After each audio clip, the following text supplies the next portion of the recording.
మనం అనుకున్నాం రాత్రి గట్ట మాట్లాడుకున్నాం. రాత్రి మాట్లాడుకున్నాం కదా. రాత్రి ఏం మాట్లాడుకున్నారు?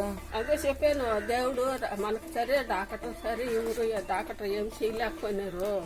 ఆ నెల్లూరు తిరిగినాము, గూడూరు తిరిగినాము, తిరుపతి తిరిగినాము, సన్నాయి తిరిగినాము, ఇన్ని ఊర్లంతా తిరిగి డాక్టర్ల మానవుళ్ళు ఏం చేయలేకపోయినారు కదా. నీకు వాళ్ళు బాగా చేయలేకపోయినారు కదా. 30 లక్షలు అడిగినారు కదా వాళ్ళు. 30 లక్షలు ఇస్తే అప్పుడు ఏదన్నా మేము చేయగలుగుతామన్నారు.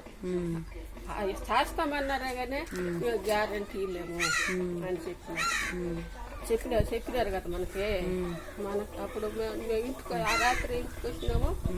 ఆ రాత్రి ఇవి అన్నం తినలేక, నీళ్ళు తాగలేక, లేయలేక, నడవలేక, అలస్తో అట్ట ఆవేశం అది వచ్చి మంచంలో పడుకునేసింది.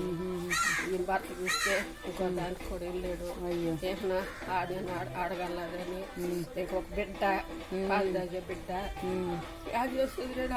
అట్టప్పుడు మాకు ఎవరు లేకపోయా, ఎవరు లేని పరిస్థితులా అప్పుడు అనుకున్నాం. అప్పుడు వస్తే ఈదులల్లా వీళ్ళు ఏసు ప్రభులో వచ్చి ఈదల్లో అది తెలదు కదా బాక ఈదల్లో అది ఇది చెప్తున్నారు. ఆ మాదిరి ఇప్పుడన్నా వస్తే మనం దేవుడు నన్ను నమ్ముకొని దేవుడు అన్న మనకు బాగా చేస్తాడు కదా. డాక్టర్లకు చేయలేస్తున్నారు కదా, దేవుడు అన్న మనకు బాగా చేస్తాడు కదా అనేసి ఆ రాత్రే మాట్లాడుకున్నాము. ఆ రాత్రి మాట్లాడుకుంటేనే అప్పుడు హాస్టల్తో మాట్లాడాడట దేవుడు. మాట్లాడాడట, ఓ పలాని గ్రామానికి పో, ఆ గ్రామంలో ఒక బిడ్డ బాధపడుతున్నది, పో నువ్వు అనేసి లేవనెత్తాడంట. లేవనెత్తంట అప్పుడు అడిగాడంట. అడిగినాడంట ఎక్కడ ఏడ అనేసి ప్రార్థన చేసి అడుగుతానంటే ఈ మా కరెంటు మార్గంలో బొమ్మని చెప్పాడు. అప్పుడు వచ్చి ఇక్కడ అక్కడ ఉండడు అండబండల్లో కన్నీళ్ళు. అప్పుడు వీళ్ళిద్దరు కలిసి చేసుకుంటున్నారు. అప్పుడు ఆయనకు ఫోన్ చేసి ఆయనకు ఆ పాస్టర్ని పాస్టర్ కొడుకున్నాడు. కొడుకుని తీసుకొని వీళ్ళు తీసుకొని ఇద్దరు వచ్చినారు, ముగ్గురు వచ్చినారు. వచ్చేలాక నేను అంటే అంటికాడ బాతున్నాను, ఆడ బాత్రూమ్ వెళ్ళారు. అప్పుడు వచ్చి సగవారు చెప్తా ఉన్నారు. అప్పుడు మళ్ళీ అది పోయి మళ్ళీ తిరుక్కొని వచ్చి మళ్ళీ ఇవి చెప్పిన మాదిరిగా వేసుకురగులు రాత్రి అనుకున్నాము.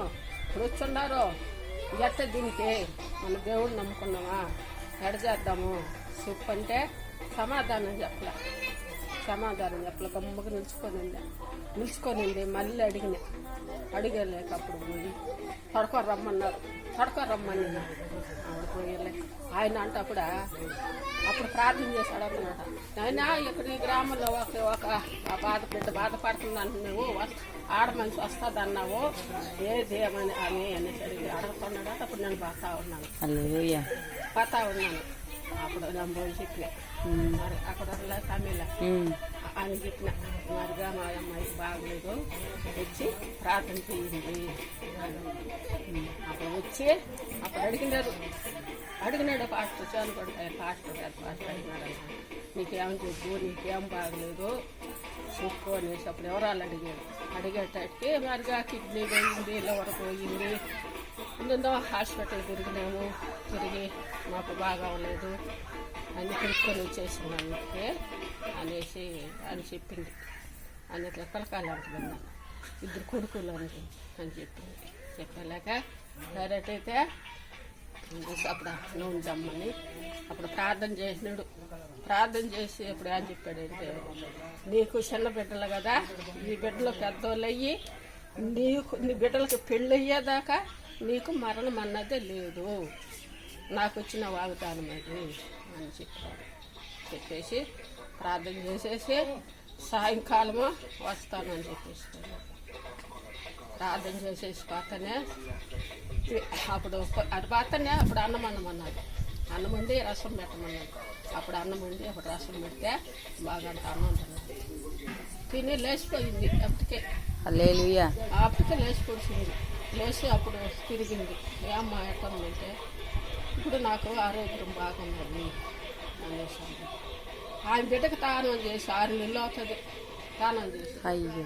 అట్ట అప్పుడు ఆ రోజు నేను నీళ్ళు ఎత్తిపోయి ఎత్తిపడ్డాక నీళ్ళు బాద్దాం అనేసి అప్పుడు నీళ్ళు ఎత్తిపడి పెట్టలేక నేను పోస్తాను నీళ్ళు అన్నాడు. నేను పోస్తాను అన్నాడు. వాడు ఎప్పుడు అని చెప్పి పాస్తాను, నీకు ఒళ్ళు బాగలేదు కదా, నీకు ఆరోగ్యం బాగలేదు కదా, నేను పాస్తాను కదా, వద్దు నేను పాస్తాను. సరే పోయి అనేసి అప్పుడు నీళ్ళు పోసి అప్పుడు నీళ్ళు పోస్తుంటే అప్పుడు వచ్చారు మన పాస్టర్. ఈ పాటతో ఆ పాట దగ్గర కలుసుకొని వచ్చి మళ్ళీ నీకు ఏం కాదు, ఏం లేదు, నీకు బాగా అయిపోతుంది అని చెప్పినారు. అది చెప్పగానే మాత్రమే బాగా అయిపోయింది, మామూలుగా వచ్చేసింది. 3 నెలలకంతా బాగా అయిపోతుంది అని చెప్పాడు. 3 నెలలకంతా మనిషి మామూలుగా బాగా వచ్చేసింది, పని పాట బాగా చేసుకుంటుంది. మళ్ళీ తిరిగి